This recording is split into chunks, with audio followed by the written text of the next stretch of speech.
दोस्तों, सोचिए एक ऐसी दुनिया जहां आपको किसी का अप्रूवल चाहिए ही नहीं, जहां आप अपने इमोशंस के ड्राइवर हो, ना कि पैसेंजर। जहां लोग क्या कहेंगे इस सवाल का कोई असर ही ना हो। क्या ऐसी दुनिया पॉसिबल है? क्या हम इतने स्ट्रॉन्ग बन सकते हैं कि दूसरों का जजमेंट हमें हिला ना सके? आज हम एक ऐसी किताब एक्सप्लोर करेंगे जो आपके सोचने का तरीका ही बदल देगी। इस किताब का नाम है the courage to be disliked. दोस्तों, ये एक जापानीज बेस्ट सेलर है जिसे लिखा है इचिरो किशिमी और फुमिटेक कोगा ने। ये बुक एक कन्वर्सेशन के फॉर्मेट में लिखी गई है। कन्वर्सेशन एक फिलोसोफर और एक यंग मैन के बीच, जिसमें स्टेप बाय स्टेप हम सीखते हैं कि कैसे जिंदगी को खुशी, फ्रीडम और क्लैरिटी के साथ जिया जा सकता है। तो आइए शुरू करते हैं ये सफर। लोग कहते हैं पास सब कुछ होता है, बट ये किताब कहती है पास सिर्फ एक कहानी है जो हम हर वक्त दोबारा लिख सकते हैं। हमारी जिंदगी में कई बार ऐसा लगता है कि जो कुछ हो चुका है वही हमारी लिमिट बन गया है। बचपन में अगर किसी ने आपको कह दिया हो कि आप एवरेज हो, तो वो एक लेबल बन जाता है। आप उस लेबल को कितना डीपली एब्जॉर्व कर लेते हो कि आप खुद से एक्सपेक्टेशंस छोड़ देते हो। लेकिन ऑथर कहते हैं पास कोई एक्सक्यूज नहीं है। आप हर वक्त डिसाइड कर सकते हैं कि आगे क्या बनना है। जैसे एक एक्टर हर नए प्ले में नए कैरेक्टर का रोल करता है, आप भी नए रोल चूज कर सकते हो। राजू एक एवरेज स्टूडेंट था, 10th में फेल हो गया। सबने कह दिया ये तो कुछ नहीं कर पाएगा, लेकिन राजू ने अपनी स्टोरी दोबारा लिखी। फेल होने के बाद उसने फोटोग्राफी सीखी और काम स्टार्ट किया। आज वो एक पॉपुलर वेडिंग फोटोग्राफर है जिसका नाम कई मैगजीन्स में पब्लिश होता है। दोस्तों, आपका पास्ट सिर्फ एक वर्जन है, आपकी स्टोरी नहीं। आप अपने थॉट प्रोसेस और एक्शन से नई स्टोरी लिख सकते हो। दोस्तों, इस बुक के ऑथर कहते हैं ऑलमोस्ट हर प्रॉब्लम का रूट होता है दूसरे लोग। चाहे वो जेलसी हो, एंजाइटी हो, लो एस्टीम हो, सब कुछ रिलेट करता है आपके इंटरपर्सनल रिलेशनशिप से। सोचिए, आप जॉब क्यों चाहते हो, आप बॉडी क्यों बनाते हो, आप ब्रांडेड कपड़े क्यों पहनते हो? कहीं ना कहीं ये सब इसलिए क्योंकि आप चाहते हो कि दुनिया आपको एक सर्टेन नजरिए से देखे। लोग क्या कहेंगे, ये सेंटेंस जिंदगी छोटी कर देता है। एक लड़का अपने ड्राइंग पैशन को परस्यू नहीं कर पाता क्योंकि उसके पापा चाहते हैं कि वो इंजीनियर बन जाए। एक लड़की शादी के लिए हाँ कर देती है सिर्फ सोसाइटी के प्रेशर में, ना कि अपने मन से। जब तक आप दूसरों के रिएक्शन से अपनी खुशी या आइडेंटिटी डिफाइन करते हो, तब तक आप कभी ट्रूली इंडिपेंडेंट नहीं हो पाओगे। दोस्तों, इस बुक में कॉन्सेप्ट है अपना काम और दूसरों का काम। ये कॉन्सेप्ट इस बुक का फाउंडेशन है। सेपरेशन ऑफ टास्क का मतलब होता है ये काम मेरा है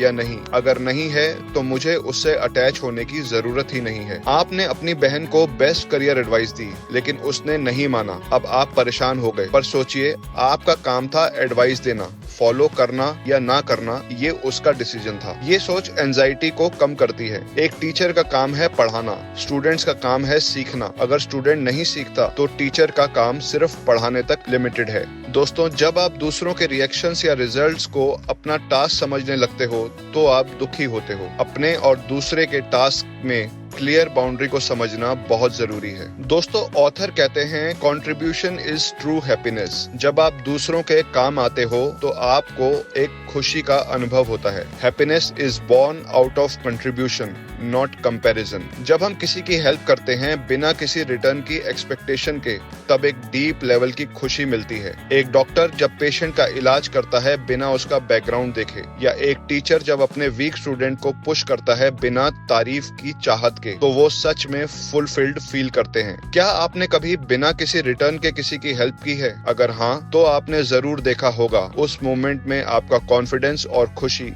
दोनों बढ़ जाते हैं। जब हम अपने एफर्ट्स को वैल्यू क्रिएट करने में लगाते हैं, बिना अप्रूवल के, बिना कंपैरिजन के, बिना किसी उम्मीद के, तब हमें रियल हैप्पीनेस महसूस होती है। दोस्तों, ऑथर कहते हैं इंफीरियोरिटी फीलिंग नेचुरल है, लेकिन उसे कॉम्प्लेक्स बनाना हमारी चॉइस है। ये बुक बताती है कंपैरिजन से ज्यादा डेंजरस कुछ नहीं। आप जिम जाते हो, अपना ट्रांसफॉर्मेशन करते हो, लेकिन एक सेलिब्रिटी की बॉडी देखकर लगता है मुझसे नहीं होगा। पर क्या ये कंपैरिजन फेयर है? आपकी जर्नी, आपके आपके रिसोर्सेज, आपकी लिमिटेशंस सब अलग हैं। जैसे एक कैक्टस और एक गुलाब के फूल का काम अलग होता है। दोनों ब्यूटीफुल हैं, लेकिन अपनी अपनी जगह। नेहा अपनी कॉर्पोरेट जॉब में बहुत ही सक्सेसफुल थी, लेकिन जब उसने इंस्टाग्राम पर अपने कॉलेज फ्रेंड को वर्ल्ड टूर करते हुए देखा तो उसे लगने लगा कि उसकी लाइफ बोरिंग है और उसका कॉन्फिडेंस हिल गया। दोस्तों, अपनी खुशी का मेजरमेंट किसी और के मीटर से कभी मत करो। कंपैरिजन आपकी असली आइडेंटिटी को डाइल्यूट कर देता है। दोस्तों, असली फ्रीडम तब होता है जब आपको किसी के अप्रूवल की जरूरत नहीं होती। सबसे लिबरेटिंग लाइन इस किताब की यही है, फ्रीडम का मतलब ये नहीं कि आप सब कुछ कर सको। फ्रीडम का मतलब है आप बिना अप्रूवल के खुद की जिंदगी जी सको। आज की दुनिया में हम हर वक्त लाइक्स, कमेंट्स, वैलिडेशंस के लिए जीते हैं, लेकिन जब आप उस स्टेज पे पहुंच जाते हो जहां ना क्रिटिसिज्म चुपता है, ना तारीफ आपको हवाओं में चढ़ाती है, तब आप इमोशनली स्टेबल बन चुके होते हो। एक स्टैंड अप कॉमेडियन हर शो में सबको हंसाने की कोशिश करता है। कभी जोक्स फेल हो जाते हैं, लोग क्रिटिसाइज करते हैं। अगर वो सिर्फ तालियों के लिए परफॉर्म करे तो एक दिन जब लोग नहीं हंसे वो टूट जाएगा, लेकिन अगर वो अपने आर्ट में ऑनेस्टी से लगा हो तो वो ग्रो करता रहेगा। अप्रूवल लेना एक एडिक्शन बन सकता है। जब आप खुद से खुश रहना सीख जाते हो तो आप ट्रूली फ्री हो जाते हो।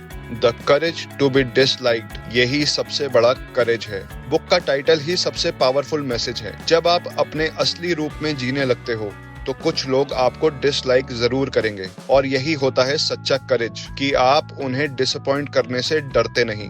ये दुनिया सबको प्लीज करने वालों को कभी याद नहीं रखती, वो याद रखती है उनको जो अपने तरीके से जिए, चाहे लोग उनसे एग्री करें या नहीं। स्टीव जॉब्स को लोग एरोगेंट कहते थे, टफ बॉस बोलते थे, लेकिन उन्होंने एप्पल बनाया क्योंकि उन्होंने अप्रूवल लेने के बजाय विजन पे काम किया। हर किसी को खुश करना इम्पॉसिबल है, जो अपना सच जीता है वही असली इंस्पिरेशन बनता है। तो दोस्तों, the courage to be disliked हमें ये सिखाती है, आपका पास्ट आपके फ्यूचर को डिफाइन नहीं करता। दूसरों की सोच या उनके ओपिनियन आपकी खुशी का सोर्स नहीं होने चाहिए। अप्रूवल लेना एक इल्यूजन है, एक ट्रैप है जो आपको अपने आप से दूर ले जाता है। जिंदगी एक स्टेज है और आप अपने प्ले के लीड एक्टर हो। लोग हमेशा कुछ ना कुछ कहेंगे, कभी तारीफ, कभी बुराई, लेकिन अगर आप अपने प्रिंसिपल्स और अपनी असली आइडेंटिटी के साथ जीते हो तो आप हर दिन जीतते हो। और दोस्तों, इस वीडियो के एंड में एक सवाल छोड़ता हूं आपके लिए, क्या आप में इतना करेज है कि आप डिसलाइक्ड होने के बावजूद अपने असली सेल्फ को जी सको? क्या आप अप्रूवल के लूप से बाहर निकलकर अपना असली रंग दिखाने के लिए तैयार हो? अगर हाँ, तो आप ऑलरेडी एक नई जिंदगी की तरफ बढ़ चुके हो। दोस्तों, मिलते हैं अगली कहानी में। तब तक के लिए खुद से लॉयल रहो और दुनिया को इम्प्रेस करना छोड़ दो, बस खुद को एक्सप्रेस करो। ये थी कहानी the courage to be disliked की। अगर आपको ये वीडियो पसंद आई हो तो लाइक जरूर करें और सब्सक्राइब करके बेल आइकन दबाना ना भूलें, ताकि हमारा अगला वीडियो आपसे मिस ना हो जाए। मिलते हैं जल्दी ही एक और थॉट प्रोवोकिंग कहानी के साथ। शुक्रिया।